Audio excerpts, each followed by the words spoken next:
जो हम स्टार्ट करते हैं क्वेश्चन नंबर 37 से 36 से, सॉरी 36 से। क्वेश्चन नंबर 36 क्या कह रहा है देखते हैं। क्वेश्चन नंबर 36 में आपसे कहा गया है कि मेरा बेटा भी बता रहा है कुछ। क्या कहा गया है बेटा कि इलेक्ट्रिक फील्ड आपको गिवन है 5 न्यूटन पर कूलम, और डिस्टेंस जिस पॉइंट पर ये इलेक्ट्रिक फील्ड है वो पॉइंट है 40 सेंटीमीटर फ्रॉम द ओरिजिन। ठीक है, तो अगर है point charge produce a electric field जिसका मैग्नीट्यूड इतना है और इतने डिस्टेंस पर ये इलेक्ट्रिक फील्ड का वैल्यू है। What is the magnitude of charge? यार ये तो बहुत सिंपल क्वेश्चन है, ये तो कुछ है ही नहीं। k/r² से आ जाएगा। ये तो आप खुद ही सॉल्व कर लेंगे। ठीक है, इसमें ज़्यादा एफर्ट डालने की ज़रूरत मुझे नहीं है, तो ये आप खुद ही सॉल्व कर देना। ठीक है, और चलते हैं नेक्स्ट क्वेश्चन की तरफ। नेक्स्ट क्वेश्चन क्या है वो देखते हैं। चलिए, तो क्वेश्चन नंबर 37 की तरफ देखते हैं। क्या है क्वेश्चन नंबर 37 में?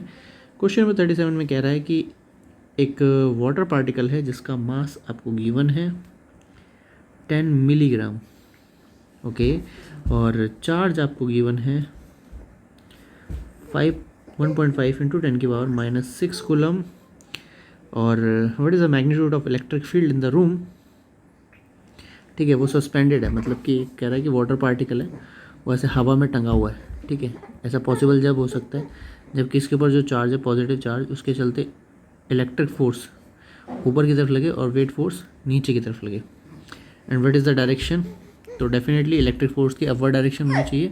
तो क्लियर ही हो गया कितने वैल्यू का होना चाहिए। तो QE इज इक्वल्स टू, आप मुझे आंसर बता रहे हो, हैं आंसर बता रहे हो आप मुझे, क्या कर रहे हो आप, शोर मचा रहे हो? शांत होकर बैठो।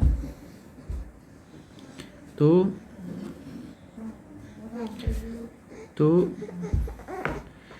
E का वैल्यू कितना होगा?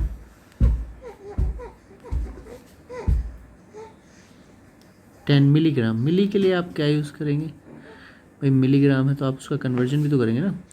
तो ग्राम के लिए 10⁻⁻3, मिली के लिए भी 10⁻⁻3, तो 10⁻⁻6 टोटल कन्वर्जन हो गया, या 10 हो गया। चार्ज का वैल्यू मैं बात करूं अगर तो 1.5 इंटू 10⁻⁻6।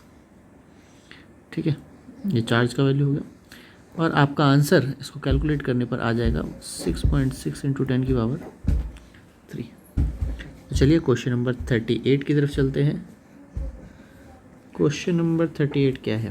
कह रहा है 3 identical charges having the value of this are placed at the corner of equilateral triangle of side this, find the electric field and potential at the centre of the triangle. ये तो बहुत simple question है, ये बड़े आसानी से। तो सबसे पहले हम ट्राइंगल तो एक ट्राइंगल बना लेते हैं हम यहाँ पर, राइट एंगल ट्राइंगल। ये हमने राइट एंगल ट्राइंगल बना दिया।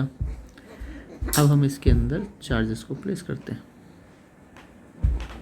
Q charge, Q charge, Q charge.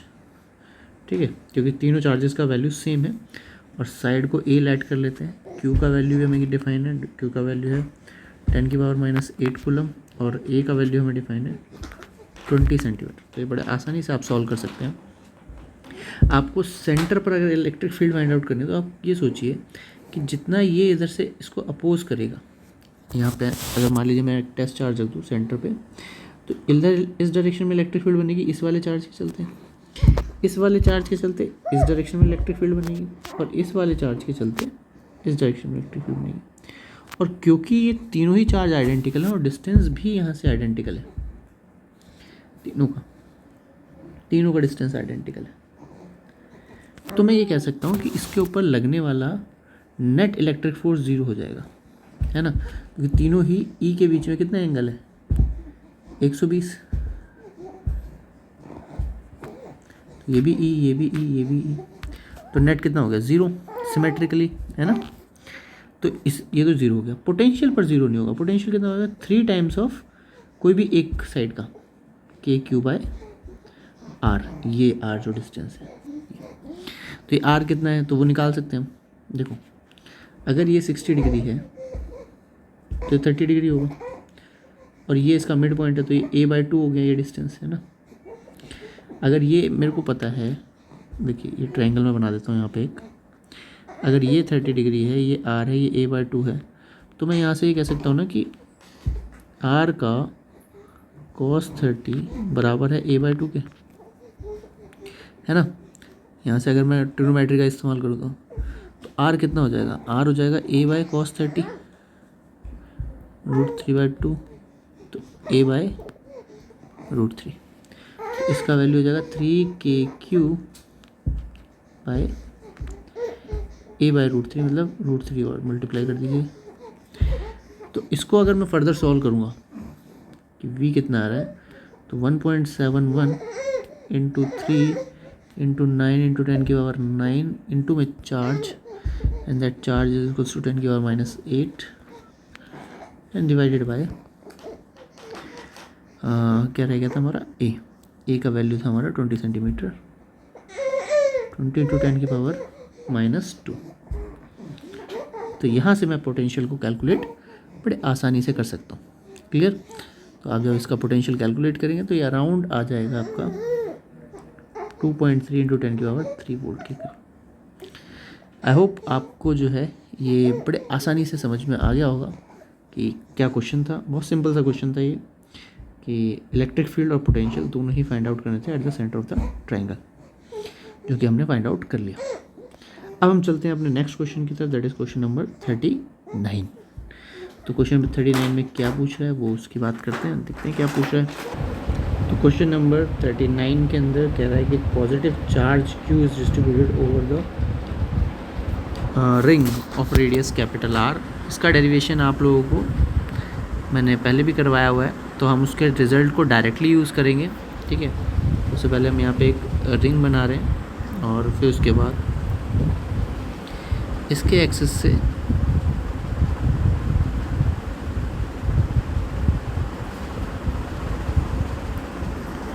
कुछ डिस्टेंस दूरी पे हमने यहाँ पर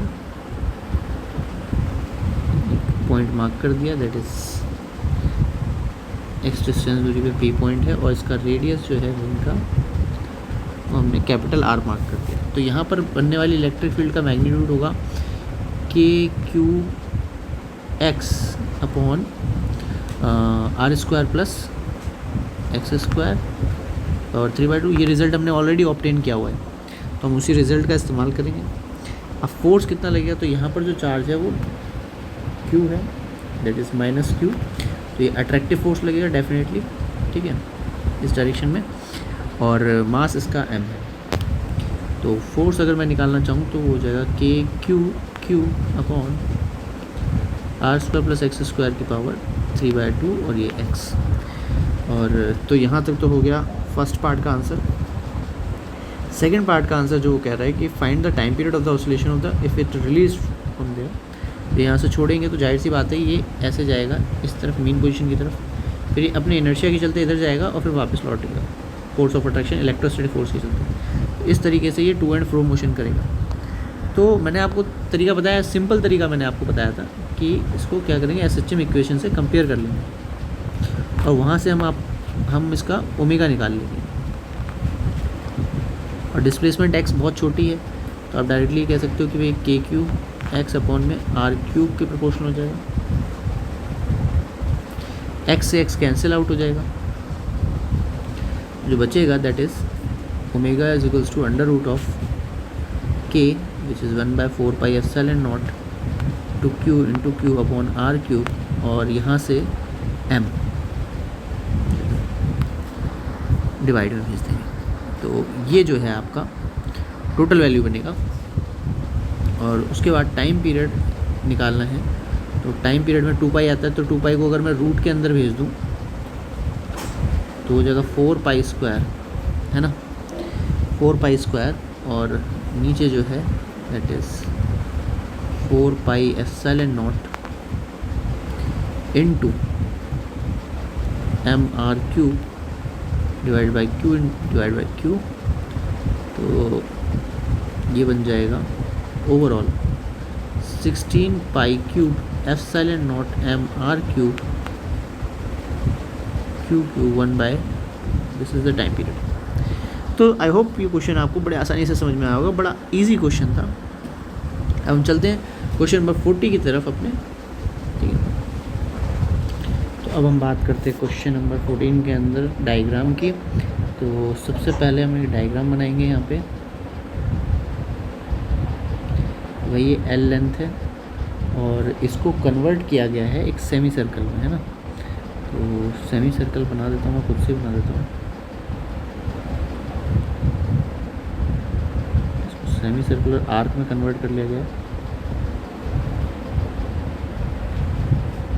तो इसका रेडियस कितना होगा सेमी सर्कल का, तो रेडियस कितना होगा, तो L बराबर पाई आर, क्योंकि सेमी सर्कल का सर्कमफेरेंस पाई आर होता है। तो L बाय पाई इसका रेडियस हो जाएगा, ठीक है। इसको स्मॉल आर कर लेते हैं,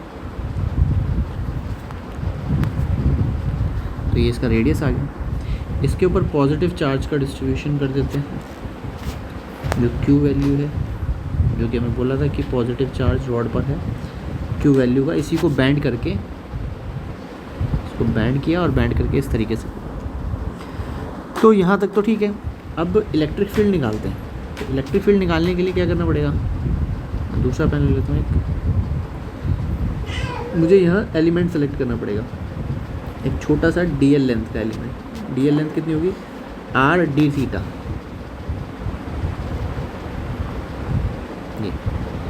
ये एंगल यहाँ से अगर ये थीटा है तो ये छोटा सा एंगल डी थीटा है। क्लियर। एक छोटा सा एलिमेंटल सिलेक्शन करना पड़ेगा, उसकी इलेक्ट्रिक फील्ड निकालेंगे और उसकी जो इलेक्ट्रिक फील्ड होगी इस डायरेक्शन में, इस डायरेक्शन में आएगी ना इलेक्ट्रिक फील्ड, छोटी सी DE इलेक्ट्रिक फील्ड। इस DE इलेक्ट्रिक फील्ड को अगर मैं इंटीग्रेट कर दूंगा पूरे चार्ज के लिए, मेरा आंसर आ जाएगा। अब इसको इंटीग्रेट करेंगे तो सबसे पहले हम यहाँ पे, अगर ये थीटा एंगल है तो ये थीटा है, तो ये भी DE cos थीटा हो जाएगा और यहाँ DE sin थीटा हो जाएगा। ऐसे ही जब मैं यहाँ से सेलेक्ट करूँगा छोटा सा एलिमेंट तो इधर आ जाएगा। तो मतलब ये DE sin थीटा तो कैंसिल आउट हो जाएंगे। जो नेट इलेक्ट्रिक फील्ड बनेगी वो बनेगी बिकॉज ऑफ DE का cos थीटा। ये नेट इलेक्ट्रिक फील्ड है। बात समझ में यहाँ तक। अब DE कितना है, तो DE का वैल्यू कितना होगा, छोटी सी इलेक्ट्रिक फील्ड छोटे से चार्ज के चलते डिवाइडेड बाय डिस्टेंस। तो डिस्टेंस तो यहाँ से यहाँ तक का फिक्स है, दैट इज़ स्मॉल आर। ये जो आर डिस्टेंस हमने फाइंड आउट किया यही है ना, तो स्मॉल आर का स्क्वायर इनटू अभी जो है, और DQ का वैल्यू कितना है, तो लाइन चार्ज डेंसिटी पता है हमें, इसकी लैम्डा है। इस लाइन चार्ज डेंसिटी लैम्डा है और लेंथ आर थीटा है, तो आर डी थीटा इतना चार्ज हो गया। तो DE is equals to K lambda R D theta divided by R square. एक आर से आर कैंसिल। अब नेट इलेक्ट्रिक फील्ड के लिए हमें इसकी वैल्यू DE की वैल्यू को पुट कर देना है इसमें, DE इंटू कॉस थीटा, और इंटीग्रेट करना है कहाँ से कहाँ तक। तो एक तो ये यहाँ से इधर जा रहा है और एक ये यहाँ से इधर जा रहा है, तो ये पूरा कवर करेगा। तो यहाँ से अगर मैं देखूँ कि क्लॉकवाइज और एंटी क्लॉकवाइज, तो एंटी क्लॉकवाइज के लिए क्लॉकवाइज के लिए माइनस और एंटी क्लॉकवाइज के लिए प्लस π/2 ले लेते हैं। तो माइनस π/2 से प्लस π/2 तक हमें जाना है।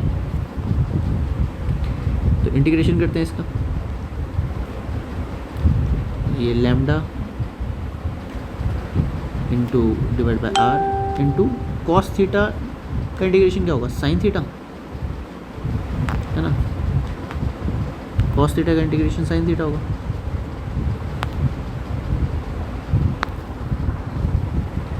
अब आप इसमें लिमिट पुट करेंगे, वैल्यू पुट करेंगे तो आपका आंसर आ जाएगा